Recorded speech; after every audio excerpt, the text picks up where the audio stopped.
विकासासाठी संगीताताई थिटे यांना विजयी करा, पालकमंत्री मेघनाताई बोर्डीकर। जिंतूर वरुड जिल्हा परिषद गटाच्या उमेदवार संगीताताई राजेंद्र थिटे पाटील यांच्या प्रचारार्थ पाचलेगाव येथे जाहीर सभा पार पडली। यावेळी बोलताना पालकमंत्री मेघनाताई साकोरे बोर्डीकर म्हणाल्या की मी खोटी आश्वासने देत नाही, तर प्रत्यक्ष काम करण्यावर माझा विश्वास आहे। वरुड सर्कलच्या विकासासाठी निधी कमी पडू देणार नाही। रखडलेली विकास कामे पूर्ण करण्यासाठी विकासाला मतदान करण्याचे आवाहन त्यांनी यावेळी केले। विकासाचा निर्धार, शब्दांना जोड आता कृतीची लाभली। विकासाची गंगादारी वरुडच्या आली। खोट्या आश्वासनांना आता थारा नाही, कामाचा ध्यास घेणारी माणसं इथे पाही। संत पाचलेगावकर महाराजांचा आशीर्वाद घेऊ, प्रगतीचे नवे स्वप्न डोळ्यांत लेऊ। दिलेला शब्द पाळणारी आपली ताई, विकासाच्या वाटेवर आता मागे हटणार नाही। संगीताताईंना साथ देऊ, प्रगतीचा हात धरू, वरुडच्या समृद्धीचा नवा संकल्प करू। मत तुमचं, स्वप्न आमचं, विकासालाच कौल देऊ। 2026 निवडणुकीला समोर जाते वेळेस आमच्या वरुड नरसिंह जिल्हा परिषद गट च्या उमेदवार माझी पत्नी सौ संगीता राजेंद्र थिटे त्या वरुड गटातून उभे असून त्यांचे कार्य करण्यासाठी, या सर्कलचा विकास करण्यासाठी सन्माननीय नेते आदरणीय रामप्रसादजी बोर्डीकर साहेब आणि या जिल्ह्याच्या पालकमंत्री आदरणीय मेघना दीदी साकोरे बोर्डीकर यांनी आम्हाला विकास करण्यासाठी या ठिकाणी उमेदवारी दिलेली आहे।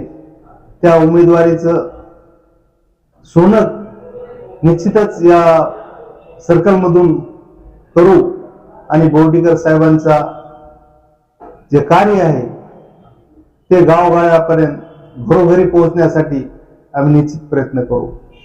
मागील 3 टर्म मध्ये या सर्कलचा विकास पूर्णपणे खुटलेला असून मागील 2 वेळेस आमच्या सर्कलमध्ये बाहेरचा उमेदवार निवडून दिला। आता परत एकदा या उमेदवाराचाच भाऊ या निवडणुकीच्या रिंगणात असून त्यांचं स्वतःचं मतदान नसून आपलं मतदान मागण्यासाठी आज आपल्या सर्कलमध्ये फिरत आहे। हे आपल्या मतदारांचं खूप मोठं दुर्भाग्य असून मतदारांना विनंती या माध्यमातून करतो की आपण मतदान करून विचार करण्यापेक्षा विचार करून मतदान करा। कारण मागच्या 15 वर्षांमध्ये आपल्या सर्कलचा आणि या जिल्हा परिषदेवर राष्ट्रवादीचा झेंडा आपण आपल्या माध्यमातून फडकविला। त्यांनी किती गावाचा विकास केला, किती गावांना रस्ते दिले, किती गावांना पिण्याच्या पाण्याची व्यवस्था केली।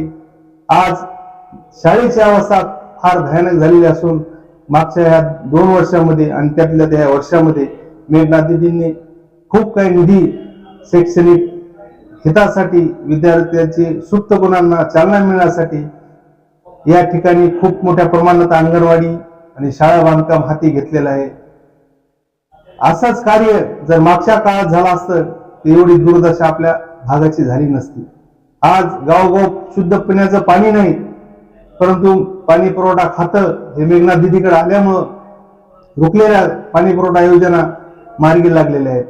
ज्या गावांना निधी अभावी कामं रखडले होते पाणी पुरवठ्याचे, त्या ठिकाणी दीदीनं निधी उपलब्ध करून त्याला आज गावोगाव जोड रस्त्याची कामे मोठ्या प्रमाणात हाती घेतली।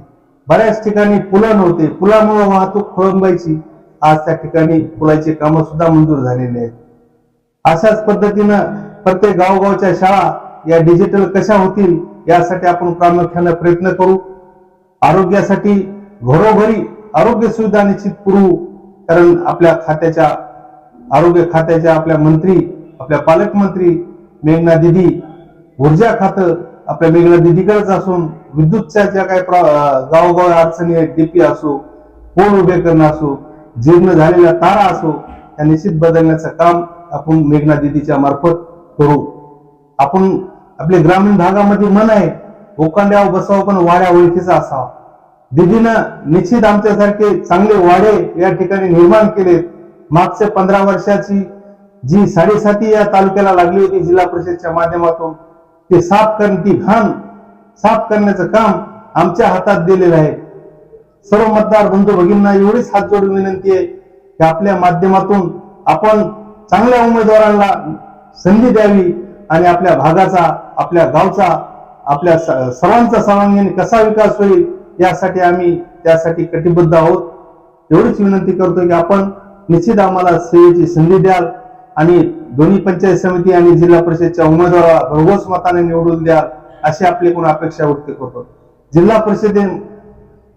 जिल्हा परिषदेचे उमेदवार संगीता राजेंद्र थिटे, पंचायत समितीचे पुंगळा गणाचे उमेदवार भगवान उर्फ हेमंत श्रीरंग जगताप, वरुड गणाचे उमेदवार प्रमोद ठाकरे यांना आपण सेवेची संधी द्याल एवढी या ठिकाणी अपेक्षा व्यक्त करतो. मायबाप जनतेला आणि शून्य मतदारांना मी एवढीच विनंती करतो की मागे झालेल्या चुका परत आपल्या हातातून घडू नये.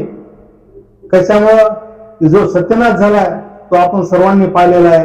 पुढे आपण सेवेची संधी आम्हाला द्याल आणि दोन्ही कमळाचे बटन दाबून भारतीय जनता पार्टीचे उमेदवार प्रचंड मताने निवडून द्याल आणि विकासाची संधी उपलब्ध करून द्याल एवढीच आपल्या चरणी हात जोडून विनंती करतो.